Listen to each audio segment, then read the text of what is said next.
Well,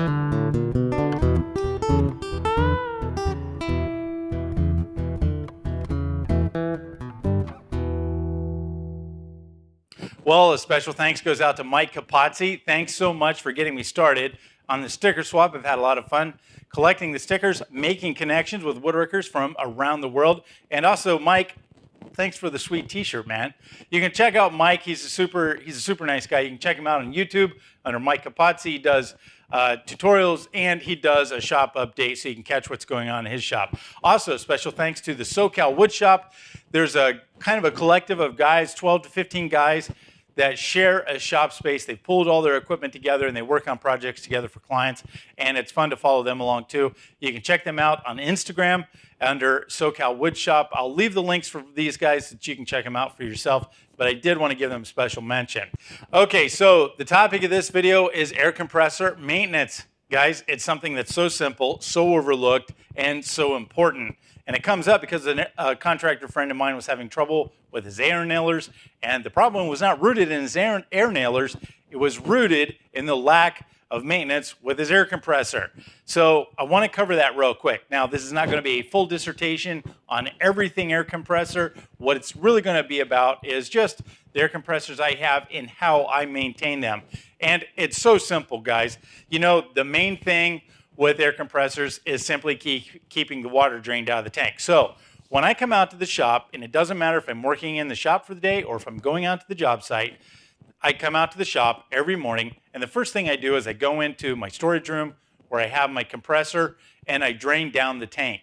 And what I do is there's a quarter turn ball valve on the bottom that I installed, and I attached a poly hose, drilled a hole in the wall, and I stuffed it outside. So basically, I open that valve for just maybe 20 seconds or so, and I blow any condensate that's gathered in the bottom of the tank, I blow it on out.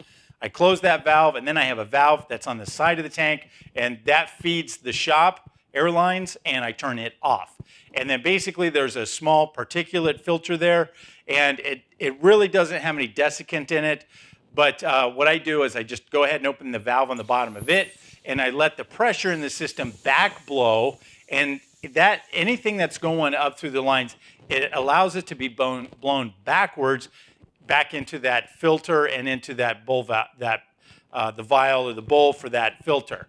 And that tells me a lot of what's going on further on up inside the line. So once I basically decompress the system there, then I go ahead, close that valve, and I open the valve from the compressor again and recharge the lines to the shop. At that point, I turn the compressor on. Now, usually I'll use the air a little bit before I leave if I'm leaving. If I stay, then basically, and I'm working in the shop all day, then I'm going to blow the compressor down one more time in the middle of the day about lunchtime. I go in and I just turn the valve at the bottom of the tank and blow that water out. And then at the end of the day, I do the same thing again and I shut it off.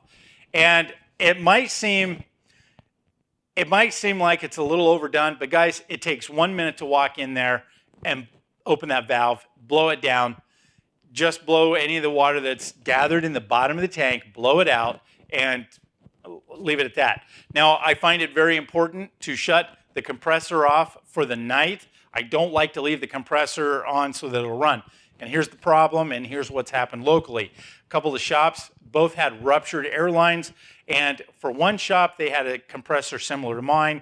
It was a 60-gallon with a 3-horse motor.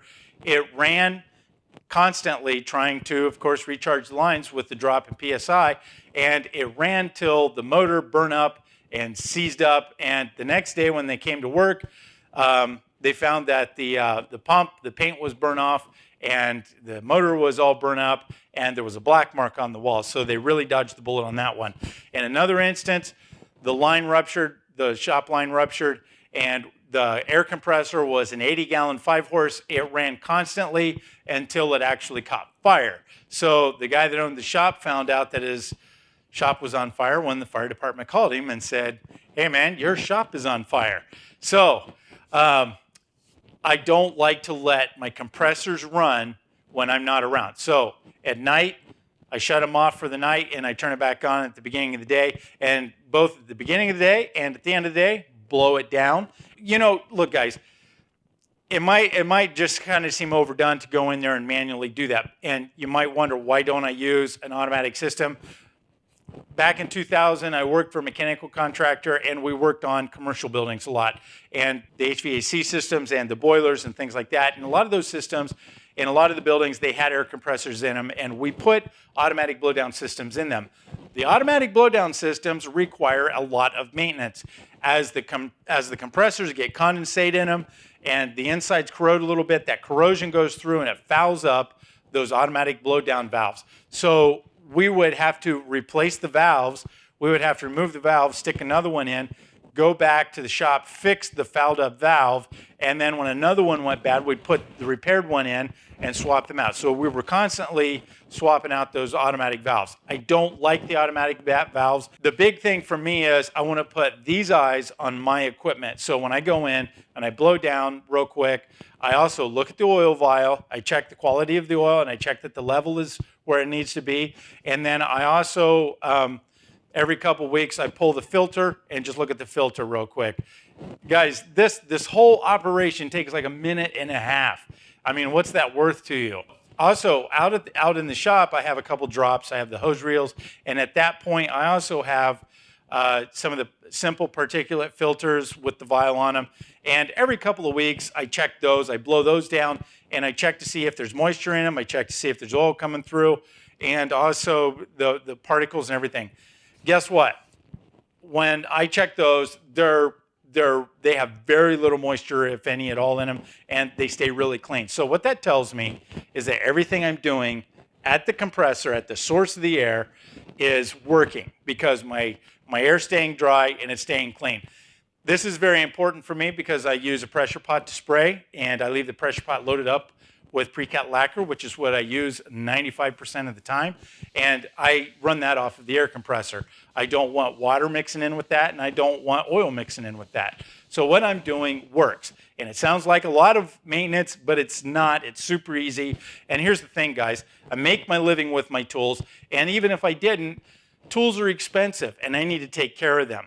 So that's kind of why I run a very disciplined shop. So it's not just with the air compressors, it's really with everything. And a lot of the tools that I've had for 15, 16 years, and they still serve me very well.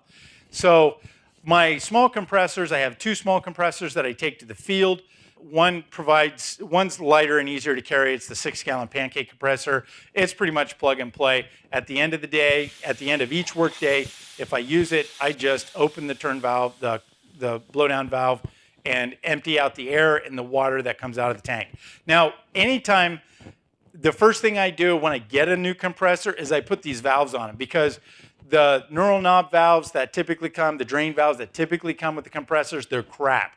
They don't work for very long and they get really messed up. And because they don't work well is why a lot of guys don't drain their compressors. I know a lot of you guys are using these small compressors and sticking them in cabinets, and it helps abate the noise, and that is really a great thing.